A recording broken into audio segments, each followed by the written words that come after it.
Standard. आज हम इस वीडियो में इंग्लिश ग्रामर चैप्टर 7 यानी कि क्लॉजेस को लेके डिस्कस करेंगे। क्लॉजेस क्या होता है? क्लॉजेस एक ग्रुप ऑफ वर्ड होते हैं जिससे हमें टोटल मीनिंग अच्छी तरह से पता चलता है और हर क्लॉज के अंदर एक सब्जेक्ट होता है और इन्फिनिट वर्ब होते हैं और क्या होता है, पार्ट्स ऑफ सेंटेंस होते हैं। अच्छा, तो इसकी फीचर्स क्या होता है? एक्चुअल क्लॉज के जो भी क्लॉज हम लिखते हैं ना, उसके अंदर एक सब्जेक्ट और प्रेडिकेट होते हैं। It must have at least one verb, एक वर्ब का होना बहुत ज़रूरी होता है। कई बार क्या होता है, some clauses can stand alone by themselves. Sentence में केवल एक ही क्लॉज का यूज़ होता है जिसे हम लोग कहते हैं इंडिपेंडेंट क्लॉज, और इंडिपेंडेंट क्लॉज में कंप्लीट सेंस होता है। अब हम देखेंगे टाइप्स ऑफ क्लॉजेस। क्लॉजेस कितने तरीके के होते हैं?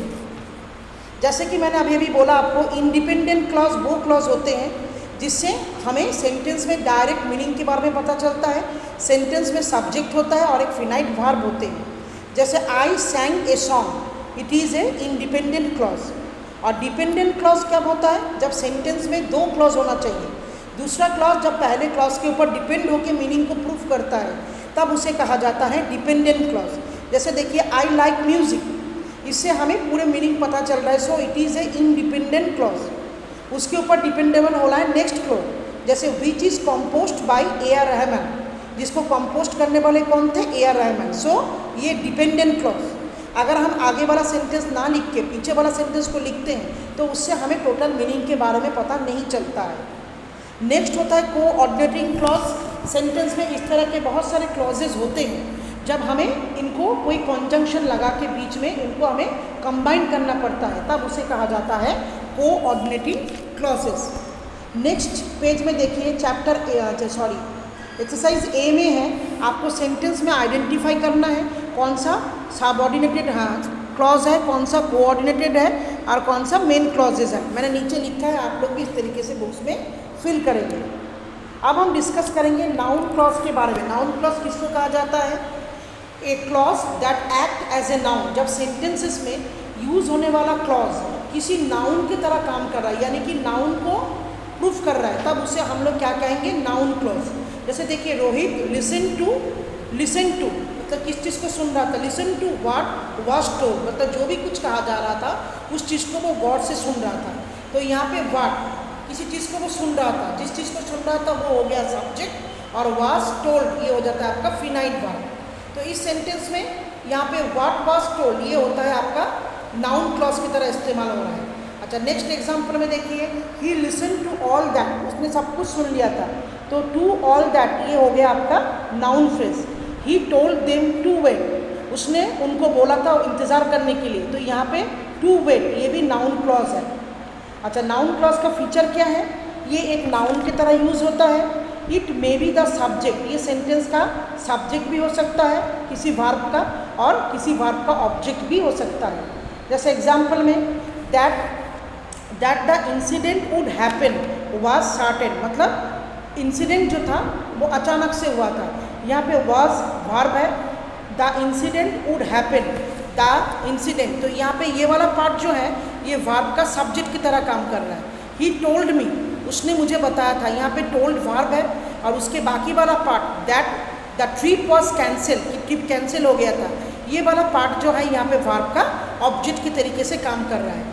तो it is introduced by that, questions would like why what that, इसके बाद से जो सेंटेंस आता है वो हो जाता है इसका आपका नाउन क्लॉज। इसके बाद नेक्स्ट पेज में भी कई सारे एग्जाम्पल्स दिया है नाउन क्लॉजों का, आप लोग अच्छे से फॉलो कीजिए। एक्सरसाइज बी में अंडरलाइन द नाउन क्लॉज को अंडरलाइन करना है, और सी में आपको पढ़ के लिखना है वो नाउन क्लॉज है कि नाउन फ्रेज है। अब हम डिस्कस करेंगे एडजेक्टिव क्लॉज।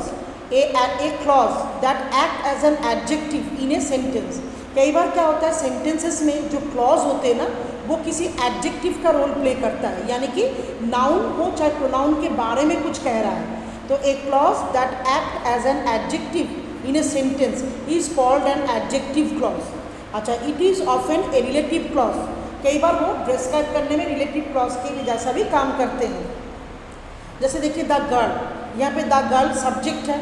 अब इसको क्लैरिफाई करना है, कौन सा वर्ड देखिए, who is sitting on the last bench, जो लड़की लास्ट बेंच पे बैठी हुई है, तो यहाँ पे ये एडजेक्टिव क्लॉज, क्योंकि who is sitting on the last bench में कौन बैठा हुआ है? The girl. तो ये वाला पार्ट जो है सेंटेंस का द गर्ल को डिस्क्राइब कर रहा है, ये वो लड़की है जो क्लास में लास्ट बेंच पे बैठी हुई है, वो मेरी सिस्टर है।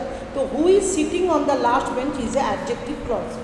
एडजेक्टिव क्लॉज का फीचर देखिए, एंड एडजेक्टिव क्लॉज डिस्क्राइब करता है किसी नाउन और प्रोनाउन को, हमें ये पहले से ही पता है। तो it is introduced, adjective clause introduced होता है किन वर्डों से? Who, which, whom, whose, that। And adjective clause should be placed, जितना हो सके एडजेक्टिव क्लॉज की पोजीशन जो होता है बिल्कुल नाउन के बगल में होता है। The introducing word of such A clause may be omitted sometimes. अब हम नेक्स्ट पेज में पहुंचेंगे, उसमें देखिए आपको एग्जाम्पल है कई सारा। उसके बाद है डी में अंडरलाइन द, आपको एडजेक्टिव क्लॉज को अंडरलाइन करना है। उसके बाद है आपको जो बोल्ड वर्ड में लिख रखा है वो एडजेक्टिव क्लॉज है कि फ्रेज है, इसको अच्छी तरह से आपको लिखना भी है इसके साइड में।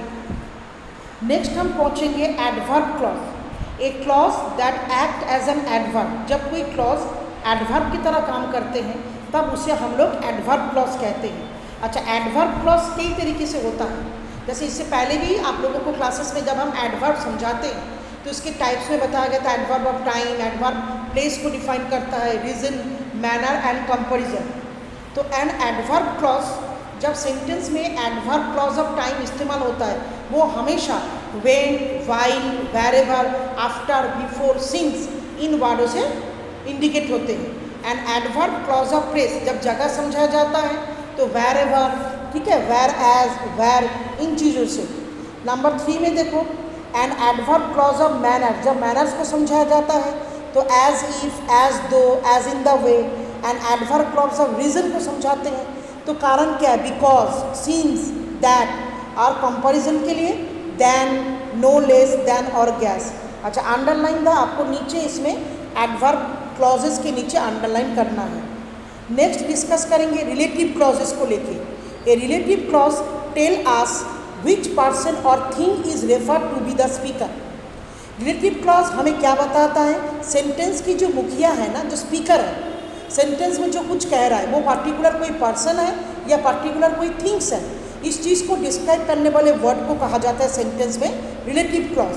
जैसे एग्जाम्पल में दे रखा है, देखो, the girl who scored the highest mark in English, जो इंग्लिश में हाइस्ट मार्क लेके आए थे, इज माई काजन।